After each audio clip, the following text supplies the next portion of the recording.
Nós sempre falamos das coisas que estão escritas na Bíblia, na palavra, mas vamos falar da própria Bíblia nesta oportunidade. Você sabe qual o significado da Bíblia?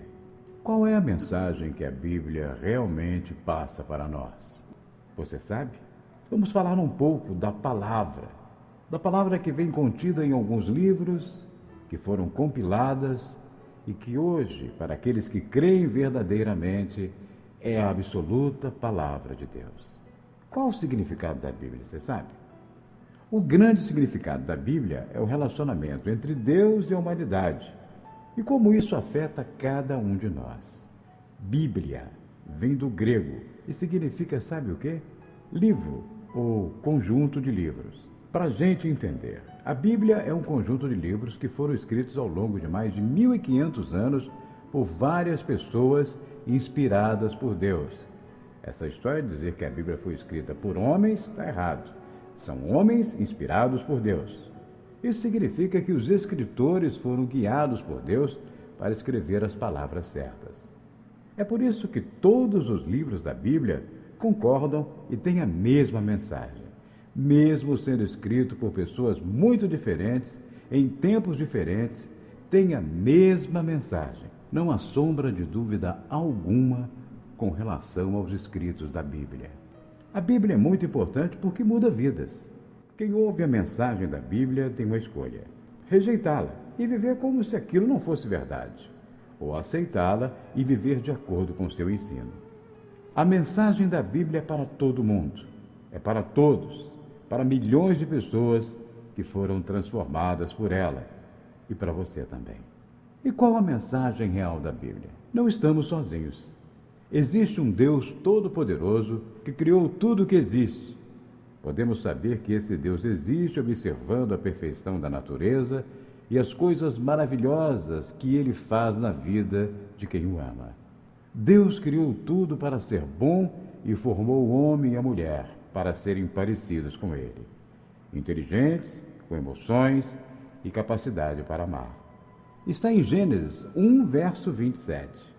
Criou Deus o homem à sua imagem, a imagem de Deus o criou, homem e mulher os criou. Mas para existir o amor verdadeiro, é preciso existir escolha. Influenciados pelo inimigo, que se rebelou contra Deus, os homens têm escolhido não amar a Deus, fazendo coisas erradas e entristecendo a Deus. Isso nos separa de Deus e causa muito sofrimento.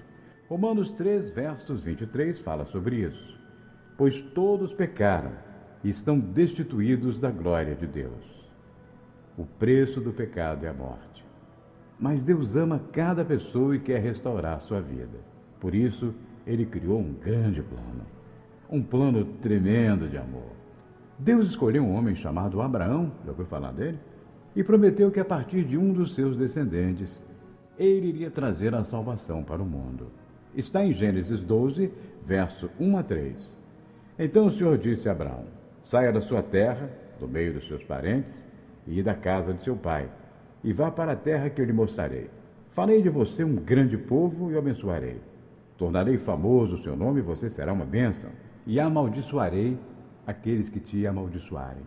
E por meio de você, todos os povos da terra serão abençoados. Os descendentes de Abraão se tornaram numa nação, chamada Israel. Deus guiava Israel pessoalmente, para ser um exemplo para todos os povos. Mas os israelitas, muitas vezes, não entenderam e fizeram muitas coisas erradas. Israel provou que não basta cumprir algumas regras para deixarmos o pecado. Precisamos, sim, de uma mudança de coração. No coração. E para isso, é preciso um grande milagre. Deus visitou a terra pessoalmente. Ele se tornou um homem e nasceu de uma israelita. Ele viveu entre nós, mas nunca pecou. Então ele se ofereceu para pagar o preço dos nossos pecados, morrendo em nosso lugar. Mas como nunca tinha pecado, não podia ficar morto. Está em Atos dos Apóstolos 2, versos 24. Mas Deus o ressuscitou dos mortos, rompendo os laços da morte, porque era impossível que a morte o retivesse. Ele ressuscitou e depois voltou para o céu. Seus seguidores ficaram tão felizes que decidiram contar a boa notícia a todo mundo.